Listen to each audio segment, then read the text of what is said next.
বিচার করেন নিজে, বিচার করেন নিজের ছেলে মেয়ের, বিচার করেন নিজের ছেলে মেয়ের।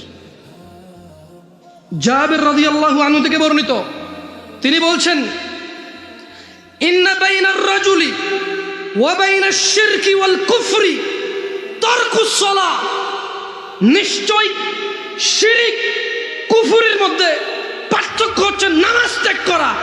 এইবার নিজে বলেন, কত ভাগ মুসলমানের দেশ? আপনি কে?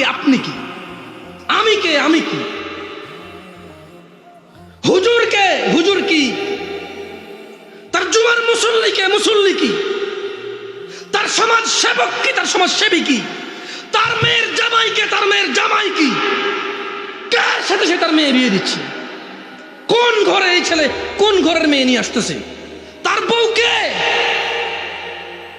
আদৌ কি তার ঘরে কোনো মুসলমান আছে?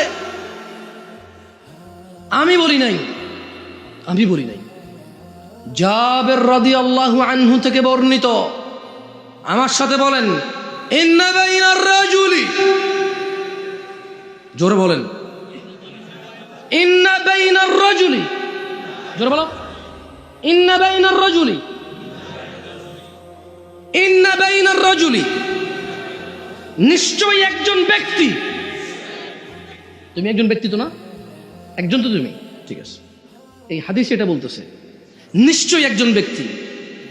ওয়া বাইনাশ শিরক, বলো ওয়া বাইনাশ শিরক, এবং শিরিক, ওয়াল কুফরি, এবং কুফরি, তারকুস সালাহ, নামাজ ত্যাগ করা। তাহলে একজন ব্যক্তি শিরিক আর কুফরের মধ্যে পার্থক্য কি? জোরে বলো, পার্থক্য কি? মুশরিক আর কাফেরের মধ্যে পার্থক্য কি? শিরিক আর কুফরের মধ্যে পার্থক্য কি? নামাজ ত্যাগ করা। এটা জাবের রাদিয়াল্লাহু আনহু বলছে। আমি দুঃখিত যদি আপনাকে আমি কষ্ট দিয়ে থাকি হাদিসটা পড়ে। আমি এই জন্য আরো দুঃখিত যদি আপনি কোনোদিন এই হাদিস না শুনে থাকেন। আমি আজকে প্রথম বললাম, তাহলে আমি এর জন্য ক্ষমা চাচ্ছি। কেন আপনার ঘুমটা ভাঙতে গেলাম আমি? I am very sorry. আমি অনেক আন্তরিকভাবে ক্ষমা চাচ্ছি যে আপনি এতদিন থেকে জানতেন সারা জীবন নামাজ না পড়ে মুসলমান থাকা যায়। আমি আপনাকে বললাম যে জাবের রাদিয়াল্লাহু আনহু এরকম বলে নাই। জাবের রাদিয়াল্লাহু আনহু এরকম বলে নাই।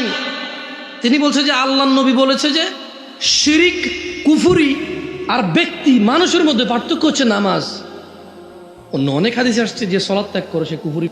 যে লোকটা খারাপ থেকে ফিরে আসে, ঈমান আনে, ভালো কাজ করে, তার আগের যত পাপ আছে আল্লাহ নেকিতে পরিবর্তন করে দেয়। নামাজ যেগুলো ছুটেছে খালাস।